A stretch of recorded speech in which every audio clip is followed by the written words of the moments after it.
नमस्कार। एक 25 वर्षीय युवती की कुंडली हमारे सामने है। ये कुंडली सिंह लगन की है और चंद्रमा तुला राशि के अंदर बैठे हुए हैं। राशि के मालिक शुक्र हैं, लग्न के मालिक सूर्य है। शुरुआत करते हैं लग्न से कि सिंह लगन जो सूर्य देव का लगन कहलाया जाता है, यानी सिंह यानी सूर्य। सूर्य देवताओं में राजा हैं, ब्रह्मांड में ग्रहों के राजा कहे जाते हैं। और जब सूर्य की कुंडली हो सामने तो व्यक्ति के स्वभाव में राजसिक गुण आते हैं। व्यक्ति अपने जीवन में निम्न विचारों वाला नहीं होता, अच्छे और ऊंचे विचारों वाला होता है। साथ ही साथ जीवन में कुछ अच्छा और उच्च स्तर का करने की इन लोगों की काफ़ी इच्छाएं होती है, यानी ये लो लेवल से स्टार्ट ना करके इनको जीवन में हाई लेवल चाहिए होता है।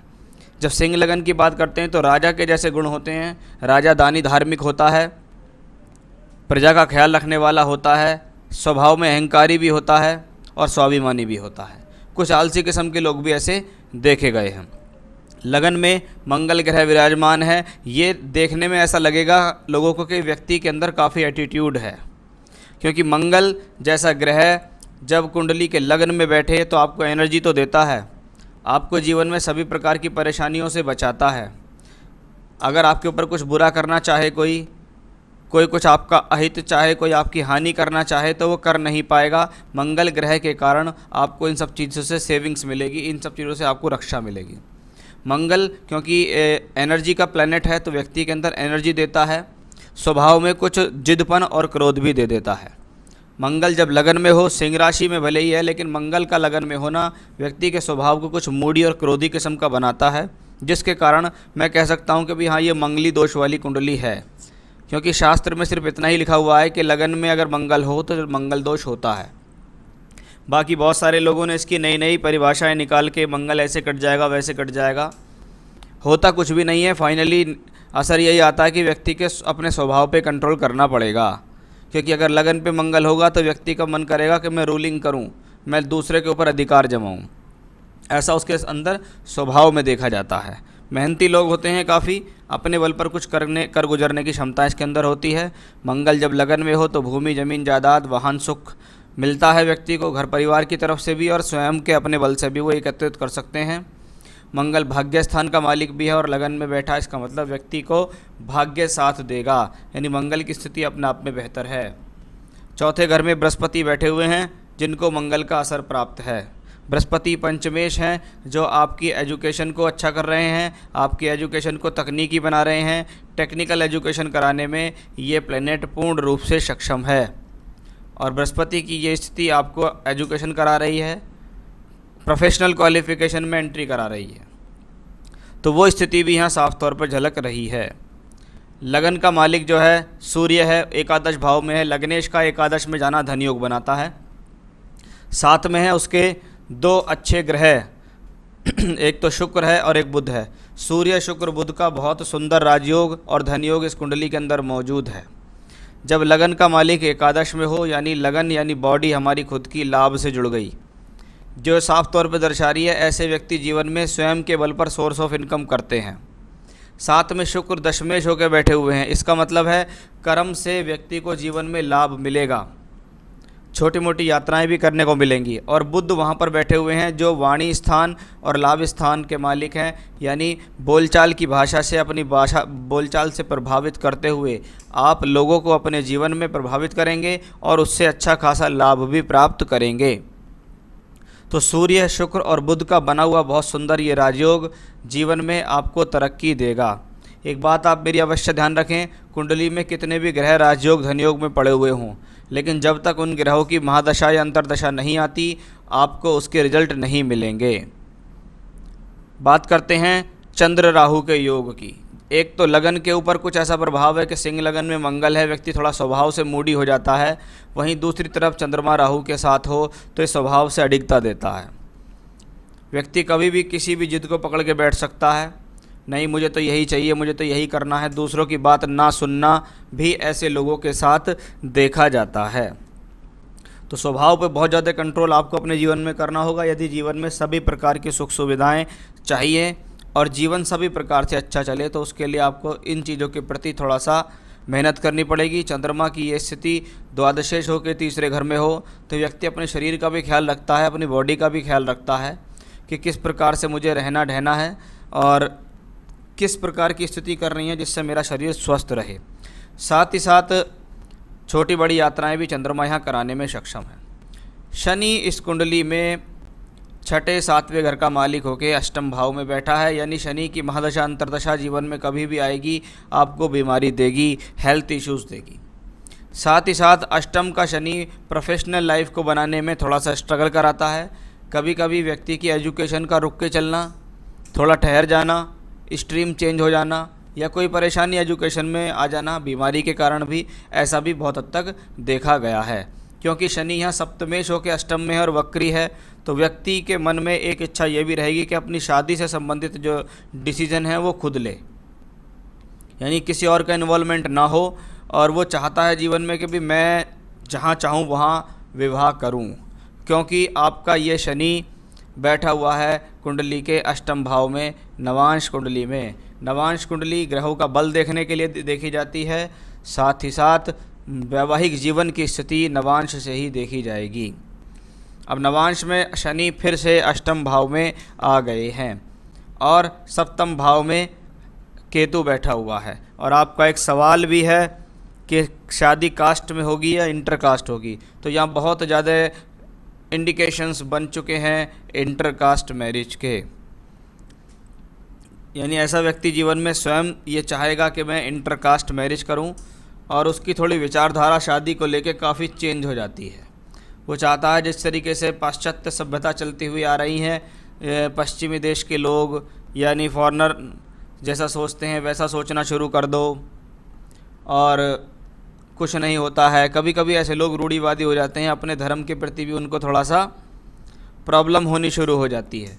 तो इन्हीं कारणों से कहीं ना कहीं उनके मन में भटकाव आता है और वो ऐसे ही रास्तों पर चल जाते हैं। उनको कहते हैं कि नहीं, मुझे तो आज के समय के हिसाब से चलना है और मुझे तो अपनी मर्ज़ी से शादी करनी है, चाहे वो कास्ट में हो चाहे वो इंटर कास्ट में हो।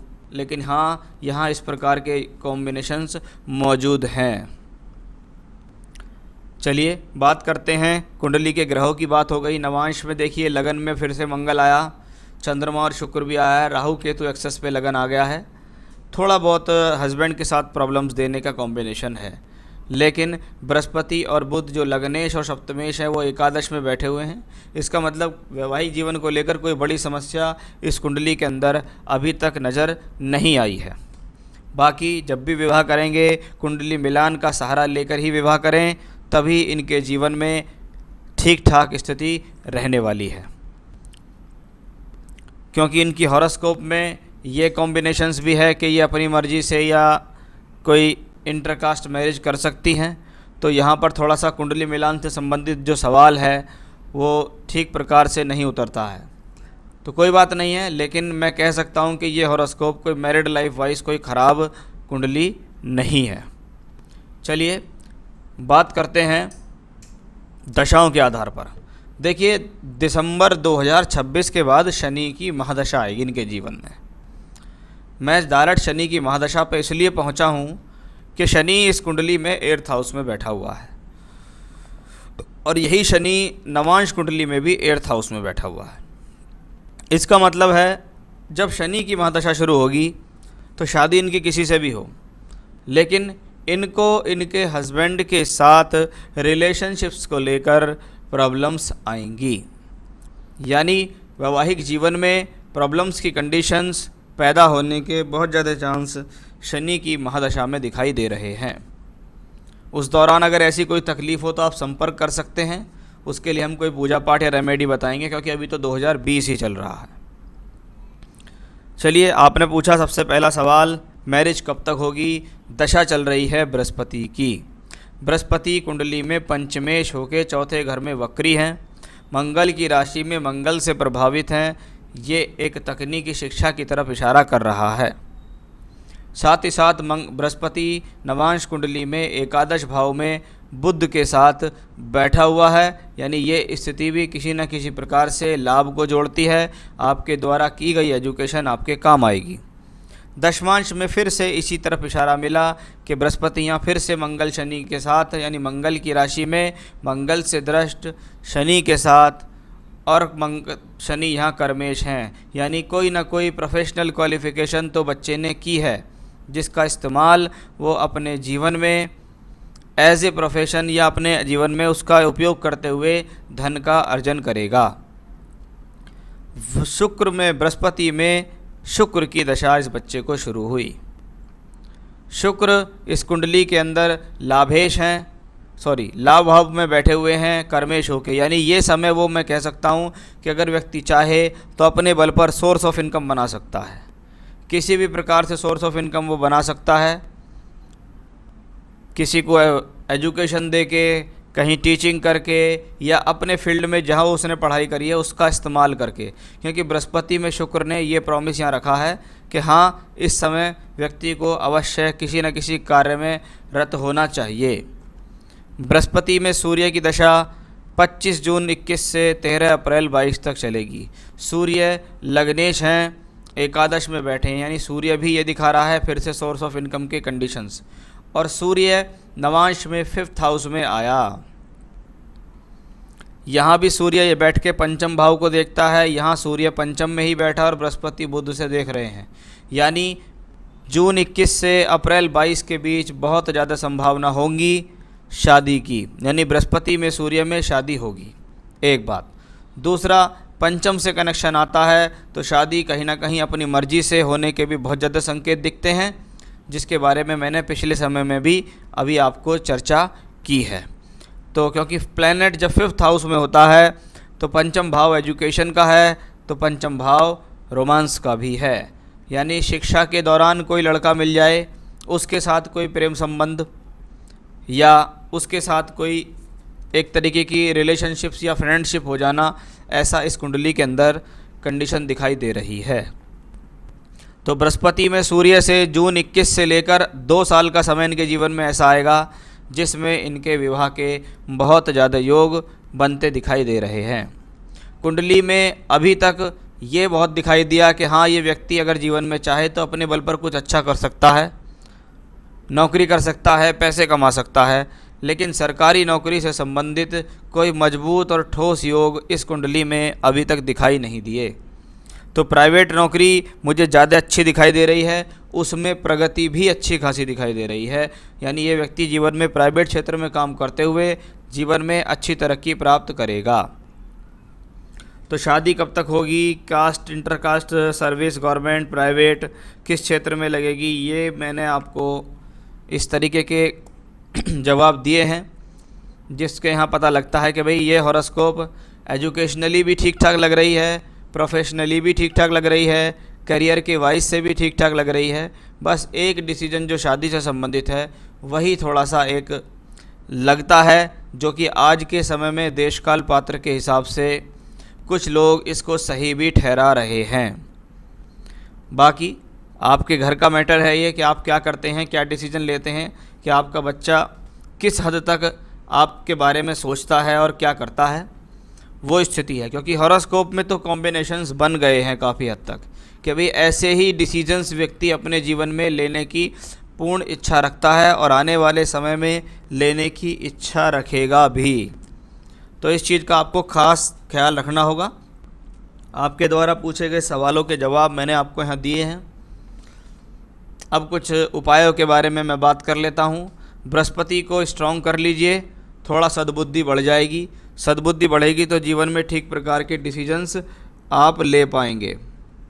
यानी मैं इस कुंडली में कहूँगा कि बच्चे को एक 6.25 रत्ती तक का मैक्सिमम श्रीलंकन पुखराज धारण करना चाहिए, जो इनके जीवन के लिए, इनके बुद्धि के लिए, ज्ञान के लिए, प्रोफेशनल लाइफ के लिए, मैरिड लाइफ के लिए सभी प्रकार से बेहतर रहने वाला है।